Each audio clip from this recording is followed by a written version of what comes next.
Hi, Microbehunter here. Maybe you're surprised or wondering what in the world am I doing here on my living room floor. But what I have here in front of me, these paper printouts, that is 1000 times magnified. So this here is a fly leg, which is 1000 times larger than the original fly leg. So basically it's approximately 4 meters long, almost 4 meters long. And the original fly leg is only 4 millimeters in length.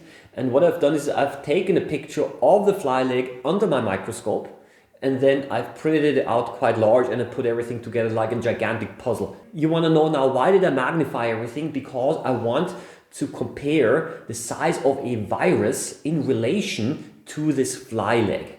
Okay, viruses, we all know, are pretty small, approximately 100 nanometers in diameter. But how much is that? 100 nanometers. It's small, but how small is that? So I want to actually visualize the size differences. And one way of doing this is simply blowing up everything, making everything large, and then comparing the size of a virus and also other specimens to this fly leg. Because a fly leg, we can, that's part of our everyday environment, so to say. We know how big flies are, they're pretty small, but how big are viruses now in comparison? So what I've done here is I've made this gigantic fly leg, and now I'm going to show you a couple of other specimens that I printed out, which are all magnified 1000 times, okay? So the scale ratio is the same. And I don't know, I'm just going to start off here with the first specimen that I have here, which is pollen. Plant pollen, okay? It's springtime is coming soon, at least where I am right now. And what you have here inside, these structures inside, these are the pollen, and 1000 times magnified. And they are so small that they can spread over the air. Some people are allergic to them, yeah. But that is how pollen looks like, and you see the other plant cells of the anther. The anther is the part of the flower that makes the pollen. It's part of the anther cells, and inside you have the pollen, right? Yeah, so that is basically, you see that the anther in diameter is approximately the same diameter as a fly leg, and the pollen, of course, are much smaller. Now, it's of course also, you can imagine that insects like flies and also bees, why they're able to carry pollen, because the pollen is so much smaller and they're able to stick to all of the hair of the fly and of the bee or whatever, and this is how pollen is transported, right? So let's put this somewhere where, yeah, we can actually see a size comparison. So I move on. Let's stay with the plants here. There's some other plant cells here, and I wanted to show you simply that not all plant cells have the same size, of course. Some of them are larger, okay? You can see these wide areas here, and some of them are much smaller. But one of the things that I like here on this picture is that you can actually see also the thickness of the cell wall. Those larger cells here, what they do is they transport water up the plant, because this is part of the cross-section of a stem of a plant, okay? And 46 microns across approximately, those larger ones. Yeah, so that's already quite small. Even the larger ones are quite small, kind of difficult to see with your unaided eye. You need a microscope for that. Yeah, but that's basically, you can see in approximately the same size range as the pollen. So let's move on a little bit, and I have some other things here. What is this? Volvox. That's a nice one, really. It's water life. This is an algae, a colony, as a matter of fact, made of many individual cells as well. The diameter of 1/3 of a millimeter, 0.3 millimeters. So you should be able to see this as a small colony floating in water, if you actually know what you're looking at. And here in the main mother colony, there are smaller colonies forming, daughter colonies. And what happens is that after some time, the mother colony will break open and will release the smaller colonies, which will then have a life of their own, and they will also grow and start to form again new colonies. And yeah, so that is basically Volvox, 0.3 millimeters across, approximately the same diameter as the fly leg that we have here. Okay, so I'm also going to put this down here. What else do I have here? Yeah, this one here. Let's stay with the water life. That is Paramecium, a single-celled protist. So that's one cell, 1000 times larger, floating around and swimming around rather in pond water. Here the nucleus is quite well visible here in the center. And this one is quite easily visible with your unaided eye as well, as a small moving dot in a droplet of water, okay? But you are not able to see any details inside the cell. One single cell, okay? Visible with your unaided eye, if you know what you're looking at. So let's put it also down here.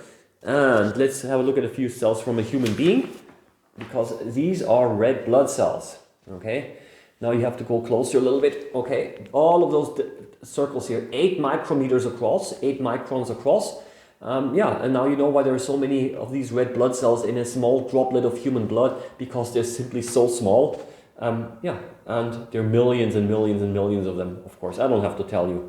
But maybe simply by seeing how much smaller they are in relation to all of the other cells, it makes it easier to imagine why there are so many of them. So, but you probably want to know, what about bacteria? How big are bacteria? Well, I tell you, bacteria is significantly smaller. Bacteria have a diameter of approximately 1 micrometer, millionth of a meter. And here I've taken a picture here as well. But what you see here, these are clusters of bacteria. Okay, so these are actually many of them aggregated together. If you want to see an individual bacterial cell, you have to look very closely. It's one of those dots that you see here. These are individual bacteria. Again, 1,000 times larger. We're talking about here, one of these dots is 1,000 times larger than the original bacterium.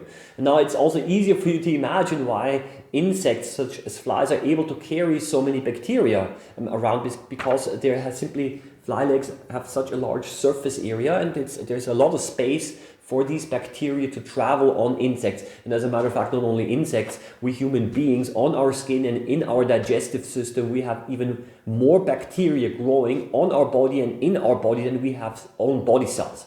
And why is this possible? Is because the bacteria are so much smaller. Okay, so that is basically bacteria. They have the smallest cells that are possible. So what about a virus? Okay, a virus is even smaller. A virus is not alive, actually. A virus is a non-living particle which has to infect a cell. The question is, how big is a virus now? Okay, in relation to this. So if I make a virus 1,000 times larger, how big is it? And I'll have to tell you, it's still too small to be easily seen, but you are just barely able to see it, but you have to use a needle. Okay, so I'm going to take a needle here, out here. What I'm going to do now is the following. I'm going to make a very small pinhole with a diameter of 1/10 of a millimeter. A very small pinhole, 1/10 of a millimeter in diameter. So 10 of these holes next to each other should make 1 millimeter. As a matter of fact, I think it's even too large. Barely visible. This is the size of a virus. Okay, if we magnified it also 1,000 times. Okay, in relation to this. So wow, still very small. Okay, so you're going to say, wow, is this even possible to see a virus then with a microscope, with a light microscope? No, with a light microscope, it's generally not so easily possible. But you are able to see viruses if you use electron microscopes. So what I have here is a printout of a virus. It's a public domain picture because I cannot make these pictures. That's the coronavirus, which is now commonly talked about in the media. And this virus has a diameter of approximately 100 nanometers, and this is now, again, 1,000 times larger than the little hole that I made here. Okay? So the total magnification of this virus here is 1 million times. 1,000 times larger than the pinhole, and the pinhole is already 1,000 times larger as well. So that's small. So how big would the fly leg be now if we again magnified the fly leg 1,000 times so that the fly leg would now be in the correct relation to the virus? Well, then the fly leg would have a length of approximately 4 kilometers, which would stretch over the whole city. Okay, so that's huge. I'm not going to print it out, honestly not. You might now wonder, what about atoms? How big are atoms? Well, are you able to see atoms? Would you be able to see atoms here? And as a matter of fact, an atom, and here I need again my little needle, would then again be the size of a pinhole. Okay, 1/10 of a millimeter again. This would be the size of an atom. And so you can see here that we are already with the virus on a molecular level. On the outside here, what we have is we have the proteins, the surface proteins, and an atom would be again barely visible. So this basically means that one small pinhole here would be an atom magnified 1 million times, because this one is already 1,000 times larger than the fly leg, which is already 1,000 times larger than the original size. So that a small hole is 1 million times magnification. So we are at the atoms, and atoms have a diameter of 1 angstrom, you say it, and that's small. Okay, that is very small. 10 to the power of minus 10 meters. Okay, so that would be the size of an atom. Well, that is basically a short overview or a short taste of size and scale and how they're all related to each other. And I hope that you liked the video, and please do subscribe to the channel if you liked it, and wish you happy microbe hunting as always, and see you around next time. Bye bye.